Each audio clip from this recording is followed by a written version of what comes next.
Well, good evening, friends. Welcome to Monday night at Indigo Sangha. It is lovely to see your smiling faces. And we have Lindy back with us today. Hello again, Lindy. Welcome. And we also have Joanne Rosen. And it is lovely to see Joanne. She is a Dharma teacher that is joining us from California. And we'll give you a proper opportunity to introduce yourself after our gathering this evening. If you'd like to linger a few minutes, we'd love to hear from you. So this evening, we will, when we have Daryl as well. Hello, Daryl. Welcome. Hello. Thank you. Welcome. We are going to begin this evening with sitting meditation, and then we'll enjoy walking meditation followed by another sit. And then we'll begin week 3 of our study of the discourse on knowing the better way to catch a snake. So this has been a lot of fun for us these last few weeks, and the journey continues. This is a rich offering, so I'm happy that you're all here. And Daryl, I was just saying that we will go ahead and allow an opportunity for you to introduce yourself properly to the group. If you can stay a few minutes afterwards, we'd love to get to know you a bit more. In the meantime, may I ask, have you meditated before? Yes. Okay. Yes, I am. Yes, I have. I'm a part of a Sangha down in Williamsburg, Virginia. Excellent. Excellent. Is it a Plum Village Sangha?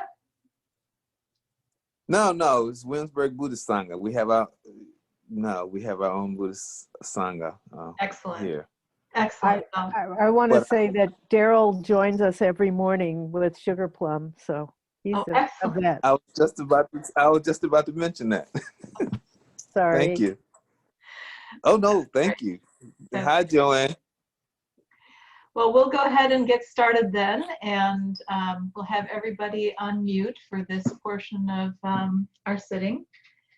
And I'll begin by inviting 3 sounds of the bell.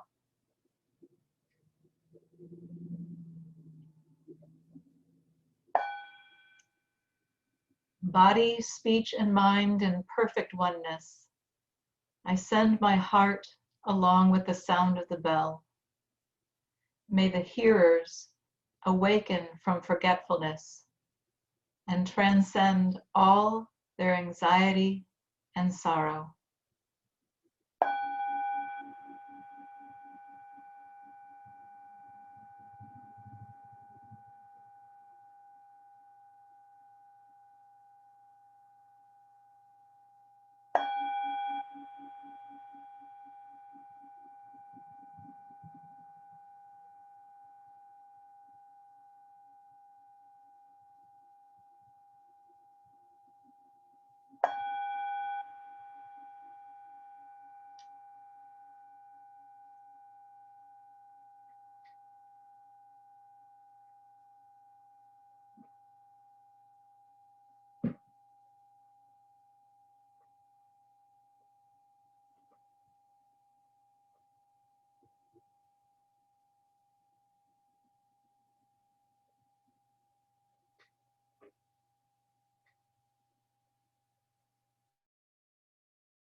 Next, we'll begin our walking meditation. And for this walking meditation, what we'll do is take that awareness, about 80% of that awareness that we were putting on our breath as we breathed in and out, we're going to move it to the sensation of our feet. So as we step with our right foot, we're really going to feel the contact with the earth and make a very gentle impression in relationship to the earth on our in-breath. And then with our out-breath, we'll step with our left foot very gently onto the earth. And then on our in-breath, with the right foot, and we'll just very, very gently move through a space of about 8 or 10 steps around us. If we were meeting in person, we would be able to do this in a circle as one body. But here we're going to be one body in our own homes, joining each other in community. And with each step, you might want to say a little bit of a phrase that can help as well. So with your in-breath and your first step, you can say, I've arrived, so that you're fully showing up to the present moment. I have arrived in this moment. And then with your next step, you can say, I am home. In the here and the now, I am home. I have arrived. I am home. And we'll proceed that way for about 10 minutes or so. And I'll invite a few sounds of the bell. So on the first sound of the bell, we'll go ahead and just stand up behind our chairs.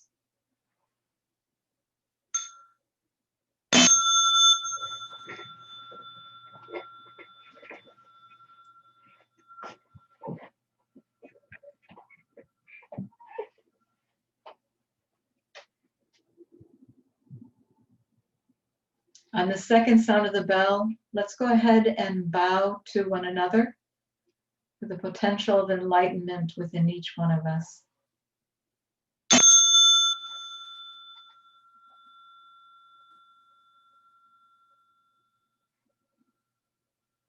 And on the next step, we can begin our gentle walking.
Come back to our chairs.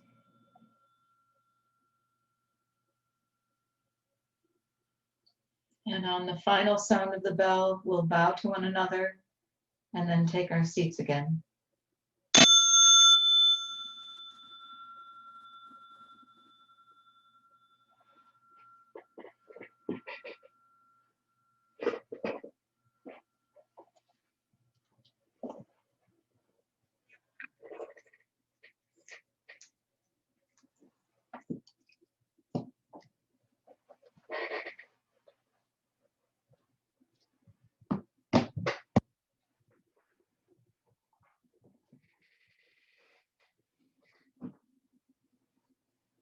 And let's begin our second sit for the evening.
I am really happy and excited to jump into week 3 of our Sutra study.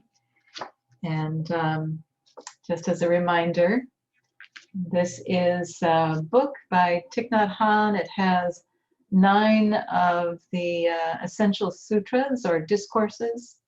It's called Awakening of the Heart. And what's so wonderful about this is not only has he translated the sutras for us, but he's offering us commentary as well to really learn from these teachings and be able to apply them to everyday living.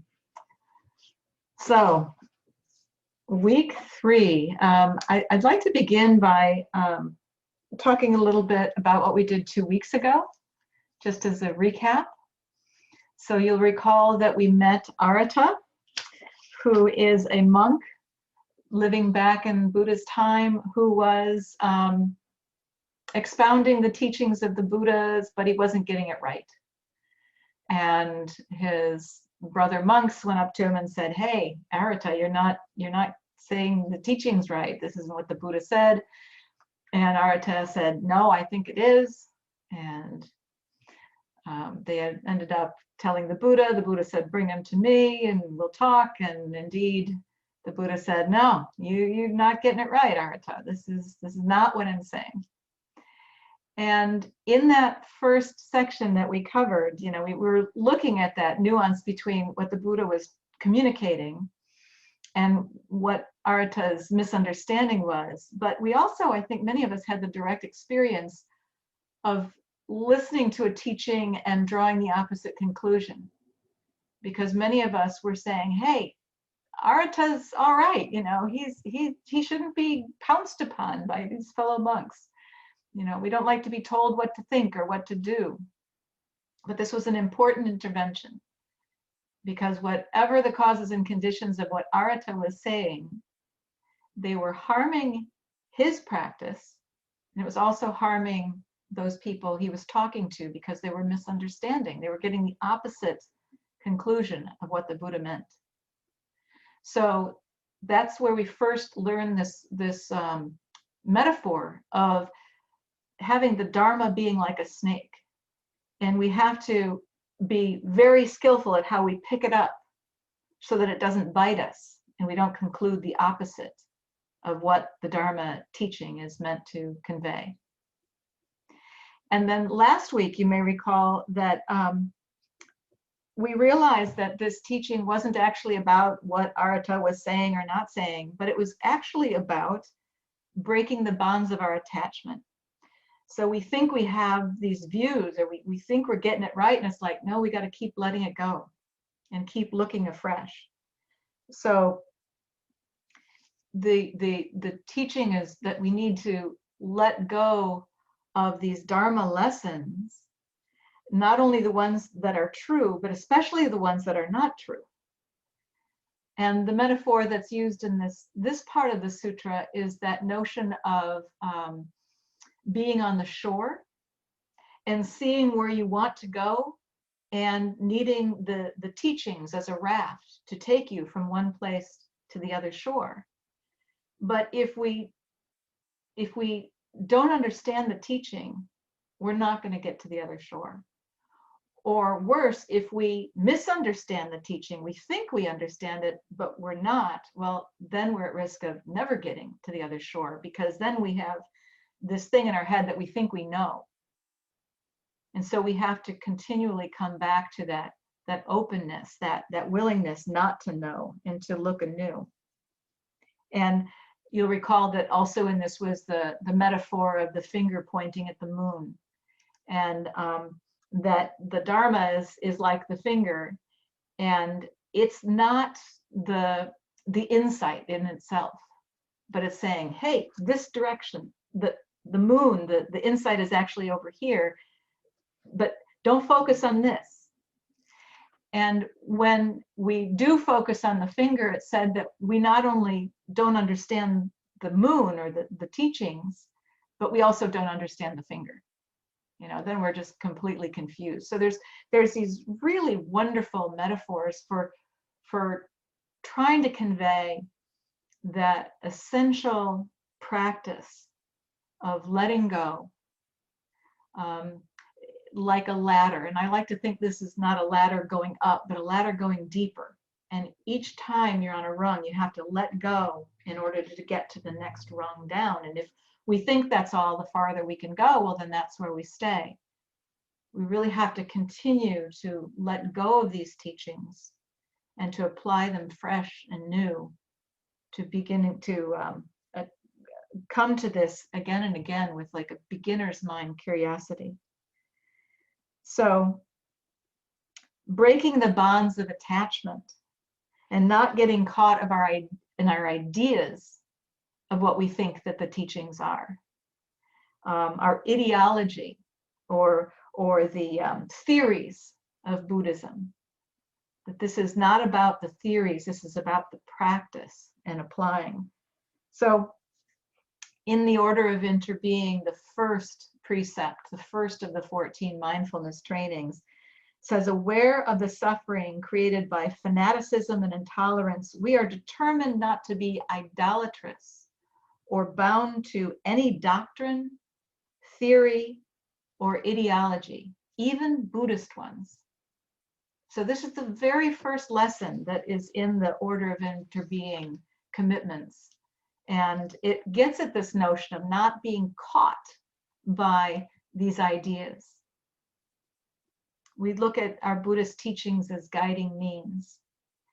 And there's that wonderful also metaphor that Thai speaks to, that there's this, we can see the shadow of the tree, and that's like the teaching. And we have to follow the shadow to get the actual experience of the tree, because the tree is there, but we have to take that shadow as our path. And so in many ways, these teachings are like the shadow. So that's a bit of a recap. And then, where is this sutra going to go from there? Well, one of the things that I think is so phenomenal about it is that it keeps going deeper into the essential teachings of the Buddha and says, yeah, and don't misunderstand this. So in the better way to catch a snake, when we're thinking about this, what is another thing that is commonly misunderstood? And what can bite us? And for many of us, it is this teaching on no self. The teaching on no self. So last week, Ron asked me about this teaching. He said, tell me about, non-self, no self. What is that? And I said, when I first started to learn this teaching, what was so helpful for me was this phrase that Thai said, I wrote down and I memorized, which is, when you're empty of a separate self, but you're full of everything else. And as you'll recall, this is the essence of interbeing, that our bodies are made up completely of non-body elements, that our consciousness is fully encapsulating all of the things that are going around in society and in our education and our ancestors that we've inherited. That the cloud, the classic, that if you look at a piece of paper, can you see the cloud in the paper? Because without the rain and the water, the tree wouldn't exist, we wouldn't have the paper. So all of these things inter-are. The paper is empty of a separate self, and it's full of the whole universe. Thai has that beautiful book that he wrote, The Sun, My Heart, that we have this complete interdependence with the sun that is the energy of the earth, that is creating the cloud, that is creating the food that we eat. And if something were to happen to the sun, it would be as catastrophic to this body as if our heart failed. The sun is our heart. There's not just this thing out there that's shining. It's actually, part of us. We inter-are. So this is the notion of non-self, that we're empty of being separate from all of these things that we're interdependent with. But Thai also, in this commentary, he gives another definition of non-self, which is that there is no single entity whose identity is changeless. That all things are constantly changing. And nothing endures forever or contains a changeless element called a self. So I was excited to see that, because if you bear with me for a minute and just remember, you know, I was saying empty of a separate self, but full of everything else as a definition of non-self, that's very much a definition rooted in space. You know, that we have this interdependence with things in space. But this notion of all things are constantly changing, that's like no self of time. So this idea of no self has both the quality of spacelessness, if you will, and timelessness. So don't get yourself a headache here. We're going to play with this a little bit. We really, as human beings, we like to hold on to this idea of the self. And part of what we can ask ourselves is why? Why is it that the self is such a concrete idea for us? And Ty talks about 6 ways that, or 6 groundings, six ideas that really ground our view of self. And the first is form. The second is feelings, then perceptions, mental formations, and consciousness. So you may recognize those as the 5 skandhas, or the 5, what do they call them? Aggregates. You know, they're often referred to. They're in the Heart Sutra. We've talked about them before. So form, feelings, perceptions, mental formations, and consciousness. And you can look into any of those 5, and you can have wrong views about them. So for example, form, you can say, this body is mine. And that is a wrong view. You know, thinking that this is something that belongs to me. I remember conversations with teenagers, you know, it's my body, I can do what I want that tattoo. You know, we have this really strong sense that it's my body. The second way we can go wrong, into a wrong view with our bodies, is to think that this body is me, and that we are so exactly the same, as that when the body ceases to be, we cease to be. And then the third wrong view is that this body is the self, and an embodiment, if you will, of the soul.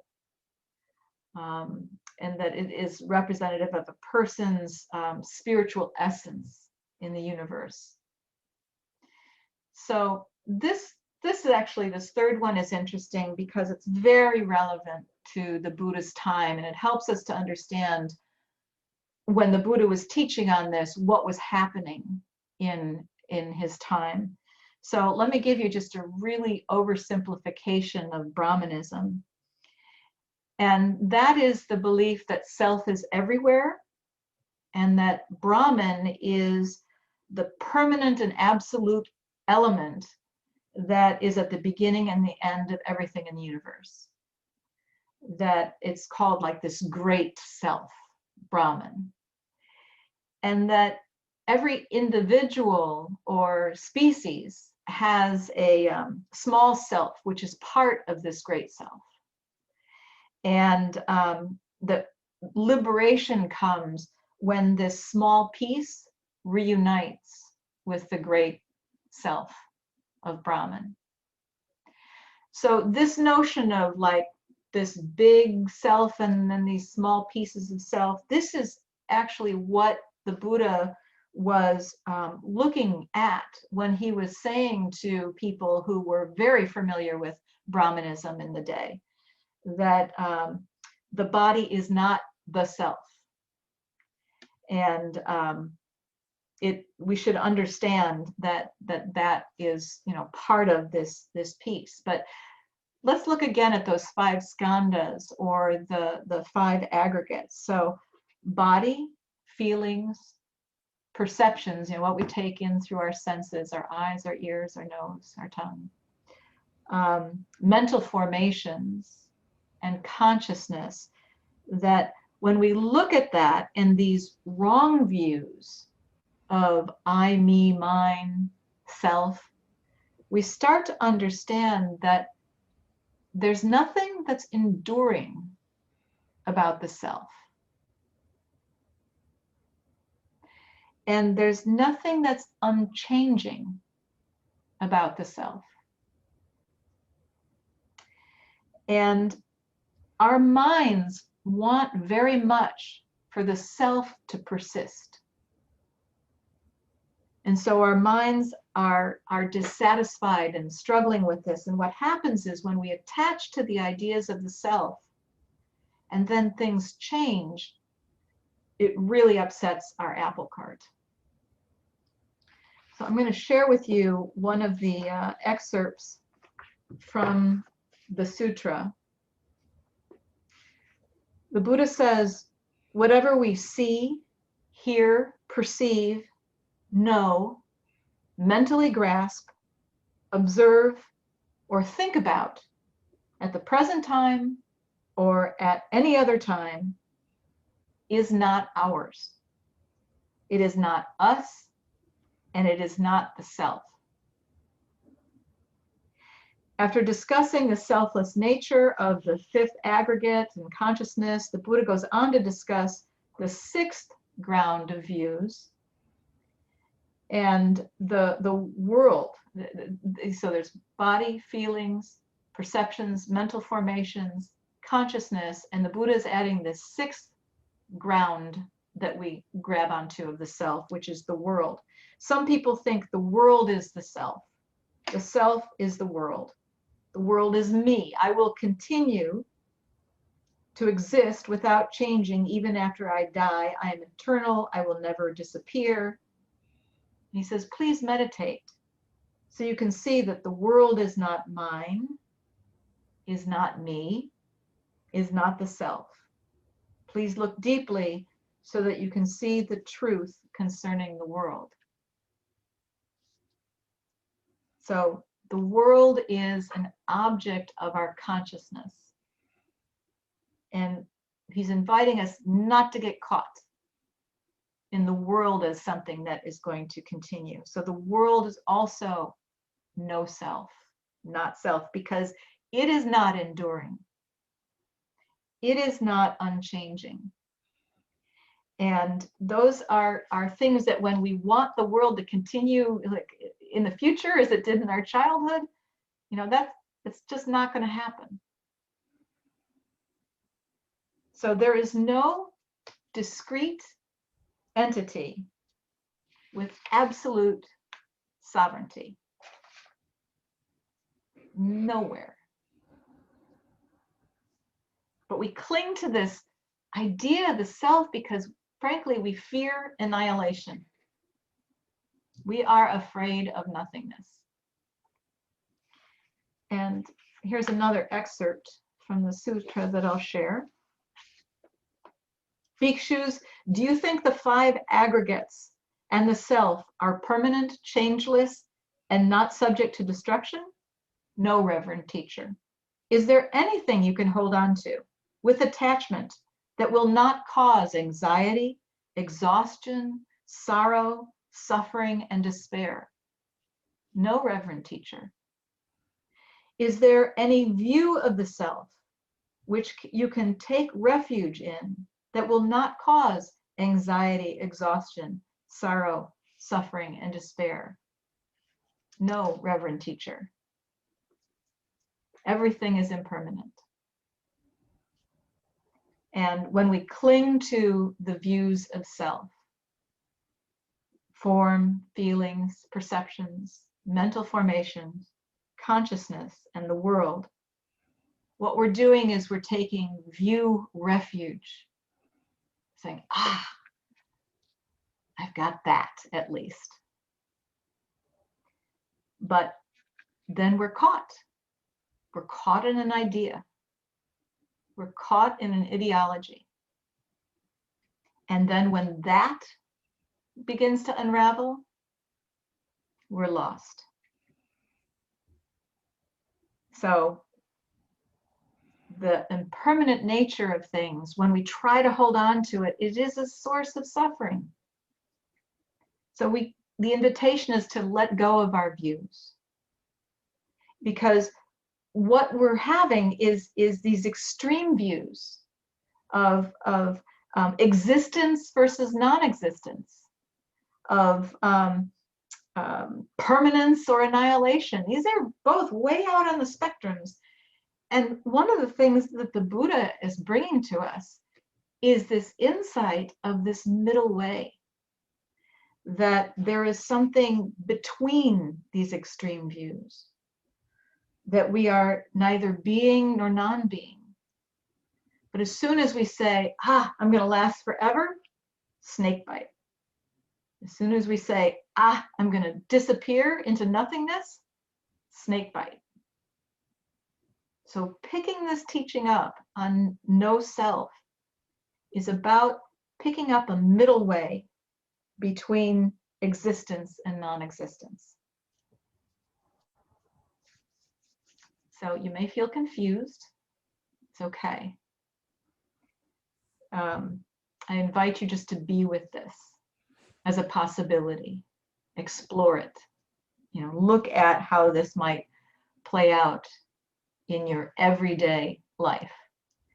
And look at the discomfort of it too, of not having that safety net, of having these answers just, so comfortably there for you within your reach, but just having that kind of spaciousness of not knowing, and it could be both, it could be neither, but it's somewhere there in the middle.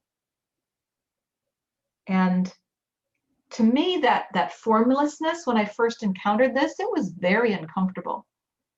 But it does actually open up the possibility of continuation and the importance of the notion of continuation, that this is because that is, and this is because that is, and how much possibility that opens up, because nothing is stuck. Everything can be influenced, and every single moment contains the entirety of what's being co-created here and now, so that nothing is entrenched. We can manifest something different and new and wholesome and beautiful in any given moment. So I invite you to just consider letting go of your identity, these notions that you have about yourself, to realize, to release the confusion and anxiety that you might have about, aging, body falling apart. I said to my husband the other day, I said, I got this thing in my neck where I can't turn my neck. He goes, oh, that too. Yeah. We welcome these things. It's like, yeah, okay, there's a new one. So picking up this particular snake of no self, it takes intelligence and it takes some skill. And, I encourage you just to hold this and to look at it. There's one more excerpt I'd like to share with you. World honored one.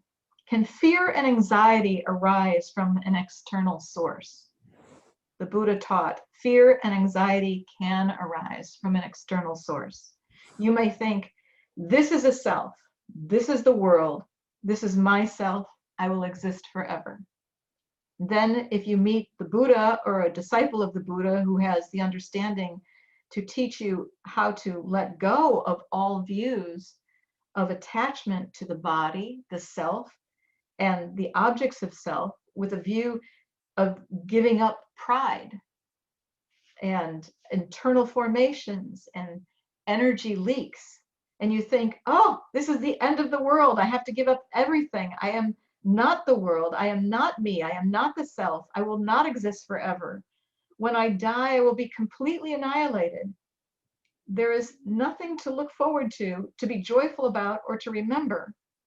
You will feel sad and become confused and despairing. This is how fear and anxiety can arise from an external source. So all of these reactions, these ways of wrestling with this, they were there in the Buddha's day. But the Buddha never taught that the 5 aggregates and the world are non-existent. He never taught that they didn't exist.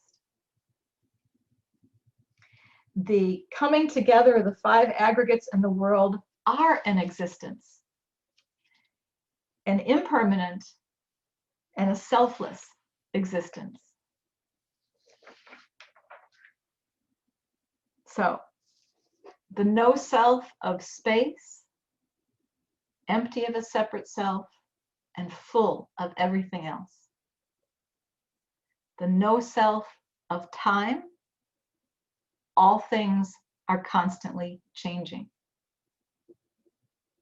So we've got selfless and impermanence. Therefore, our essence isn't being or non-being, eternal or subject to annihilation. Our essence is a middle way. Notions of existence and non-existence, permanence and destruction, these are all dualistic thoughts, and they cannot, as extreme thoughts, hold reality. But form, feelings, perceptions, mental formations, consciousness, the world, they do have their own suchness. But it can't be grasped and held onto. It cannot be established and set in a place and time. So I invite you to look deeply into this suchness and hold loosely, or begin to practice just letting go of these views and seeing what arises for you. So I will stop there and open the floor for Dharma sharing. At this time, what we do is share what is in our heart from our direct experience. And if we want to speak, we can put our hands together and bow in, and the group will acknowledge you with a bow. You can share for as long as you would like. And when you're feeling complete, you can bow out. And as we're listening to one another, we will practice deep listening, not thinking about what we might going to be saying when it's our turn to talk, or not feeling compelled to fill any silence that exists. We'll just enjoy our breathing and practice deep listening and sharing what's in our heart. So thank you very much. Heather bowing out.